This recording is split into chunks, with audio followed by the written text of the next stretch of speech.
this is going to be a quick demo video and also an initial setup of the CRG2 or CRG3. They are actually the same machine, it's just purely the size of the cash drawer that's different on the two items. So in the video is a CRG3, which is like the standard size cash drawer. That comes with 4 notes and 8 coin compartments. And the approximate dimensions of the cash drawer itself are 410mm wide and 430 deep from front to back. There is a smaller version available, which is CRG2. That one has 3 notes and then 8 coin compartments. But just please be aware that those coin compartments are obviously much smaller. So if you do handle a lot of change, that might cause a bit of an issue for you. So the dimensions on the smaller one is 340 wide and 390 deep. So initial setup, and when machine first arrives with you, all we just need to do is just obviously set it up, put the till rolls in, set the date and time, etc. And then I'll give you a quick demo of the machine and what you can do with it. So just need to take the till housing cover off. Just at the back here is a small compartment which holds the batteries. As all machines, what the batteries do is just hold the memory. So if you do ever have a power cut or you need to unplug it to move the machine, it will hold all of your data, so your programming data and your sales history. And it's wise just to change those batteries every year at a minimum. So we'll just do that.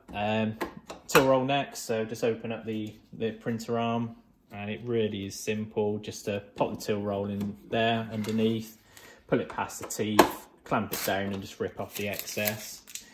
This machine also has a spool as well, so if you're using it on journal mode, you can obviously set the machine to journal, and what will happen is the till roll will come up through here and then collect on the spool that's going to be rotated by the motor.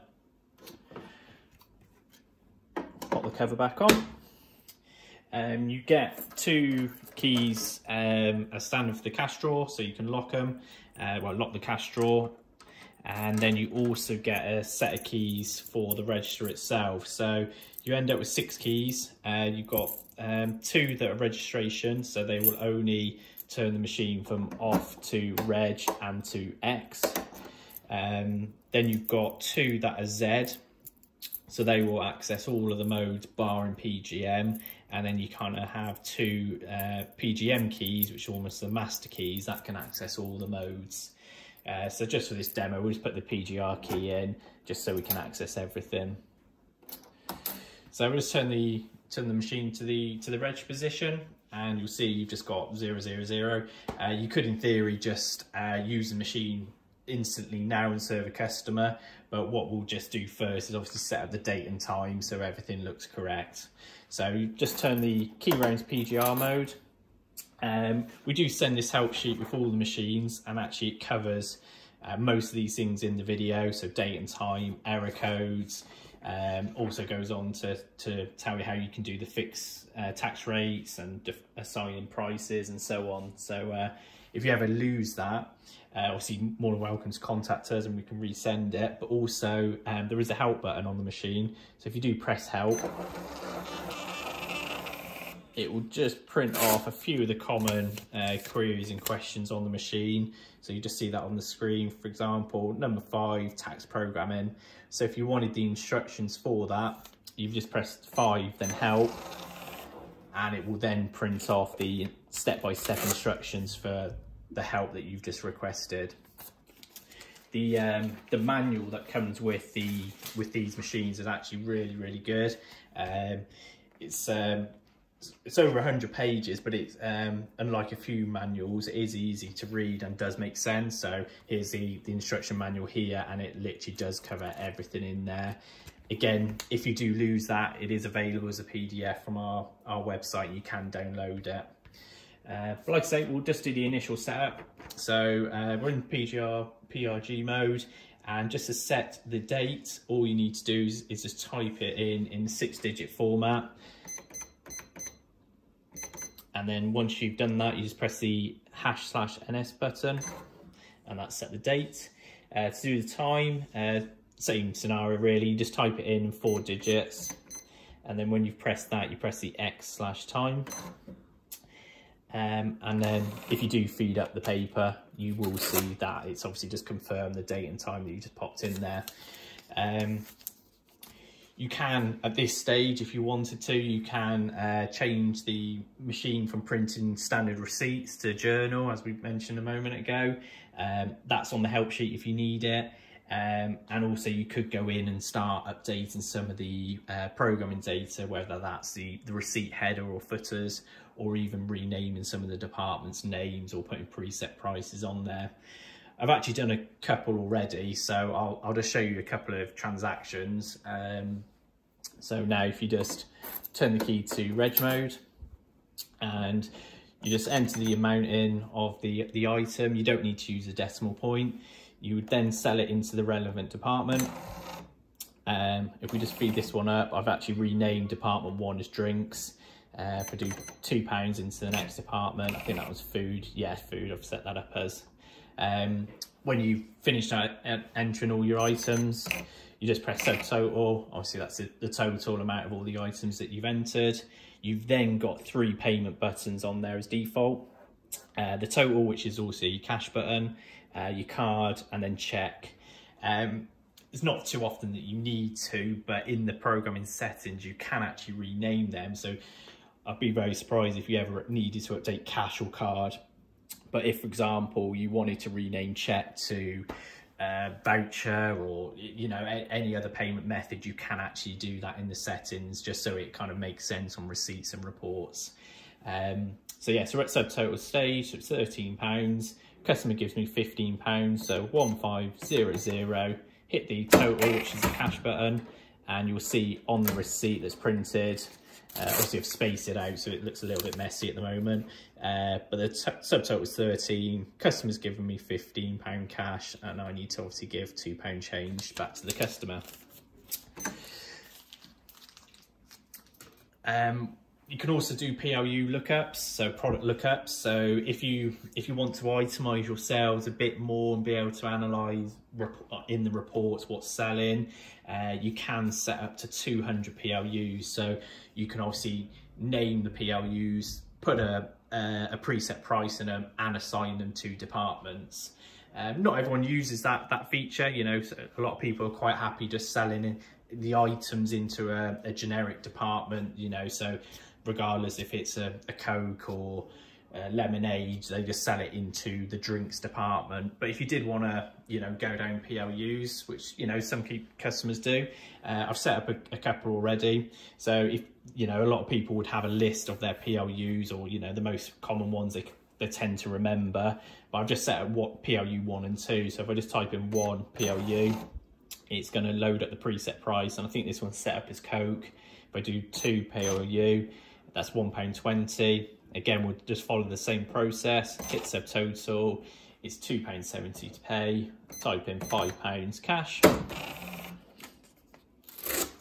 And like I say, just as I explained, we've actually sold the Coke and lemonade there, and it's obviously quicker and itemised to what's been sold. On the keyboard itself, most of it is quite common across most machines, but I'll just quickly run through a few of the buttons and what they do and how you can use them. Just start here. So you've got the 7 physical department buttons. You can use the shift and get up to 14. So if you wanted to sell into department 8, for example, I'd go £1, department shift, and there we go. And you see, here's the department number in the corner. You've obviously got, on this machine, you've got the receipt on off button here. So if you wanted to turn the receipt off, you literally just click it once and you get this little underscore here on the screen. So whenever I do a transaction, it's not going to print. However, if you need that receipt or the customer requests it now, you just press the total button and it will print off that last transaction, and you can print off copies if you wanted to. I will just turn the receipt back on just so I can show you any examples. Just obviously mention the payment buttons, the subtotal. You've got REF, so that's refund. So if you're doing a refund, what you do, you actually press the button first, and you then follow the same sequence, the amount, then the department. See, it's a minus. Again, if there was another item to be refunded, you press the REF button first. So now we're actually on -3, which you could obviously subtotal and then put it through as the correct payment tender. So here, just on the receipt, it's -1 and -2, so it's a subtotal of -3, and we've paid that back in cash. You can obviously use that as an exchange as well. So refund an item at £5, but then sell an item at £10 is obviously going to leave you a total of £5 to receive from the customer. So you do also, in some of the buttons, you get two functions within it, so you can use it at different stages. So if we go back to the card and check, they are also paid out and received on account. So received on account generally is when you're putting float money into the machine, so generally at the start of the day. So if you just type in the £10 and that check/RA, you'll get a receipt that says received on account £10. Likewise, the paid out works exactly the same, well, it's the same process. So £5 paid out, you get your receipt, and that's taking £5 out of the machine. So again, some of the buttons double up. So in this refund button, you actually can also do the minus. So when you're doing a transaction, you can discount by a fixed value, and the button above it is the discount by percentage. Moving across to the left-hand side, you've got some of the buttons we've already used, such as the help, the feed to issue at the receipt, and you clear when you're midway through something, you just want to wipe it, you can press the clear. You've got the #/NS. So the NS is no sale. So if you press it now, the cash drawer will just trigger. But the hash is actually putting a reference on the receipt, which is quite useful. So whether that's like an internal invoice number or even a barcode off the item. So to use that, you can literally type in the number that you wish, press the #/NS, and then you can do your transaction. And you'll see on the receipt now, just above the food item at £15 is that reference that we've just put in there. So that's quite a common feature that a lot of customers use. And then we've got the void escape. So if you're midway through a transaction, for whatever reason the customer decides they don't want it or can't pay, you can just use the void, and you'll see here that we've done a full void of that transaction. So that is generally most of the common functions and features of the register and the keyboard. We'll just quickly have a quick look at a few other bits. You'll see here we do have calculator mode, and then we've got the X and Z report. So it holds quite a few different reports in the machine. So you've got your standard general report, which is basically called the X1 or the Z1. We'll just run it in X at the moment, so we're not resetting. So when you run an X, it obviously gives you your breakdown at the top, sales by departments, and as you scroll down, you'll see like totals for the different payment methods. So you've got the cash and card, and then also received on account and paid outs, and then the final figure at the bottom is like your cash and draw. So that is your sales in cash minus any paid out plus any received on account. So that is a figure that you should have in your cash drawer, and obviously making sure you put through the transactions in the right payment methods, then make sure reconciling much easier at the end of the day. You do have to turn it on, but the machine's also got an electronic journal. So what that is it's storing all the transaction data, and it can store up to 3,000 lines of data. But what's really useful with that is you can obviously print off the journal when you want to. Say you've got a discrepancy at the end of the day, you can print it off. Or also throughout the day, if you did have a query from a customer, you can actually just print off however many transactions back that you wish to. So how that works is in the X position, all you need to do is say you think it was like 8 transactions ago, you can type in the amount of transactions. So we'll just go 10 to make sure we get it covered, and then press the subtotal.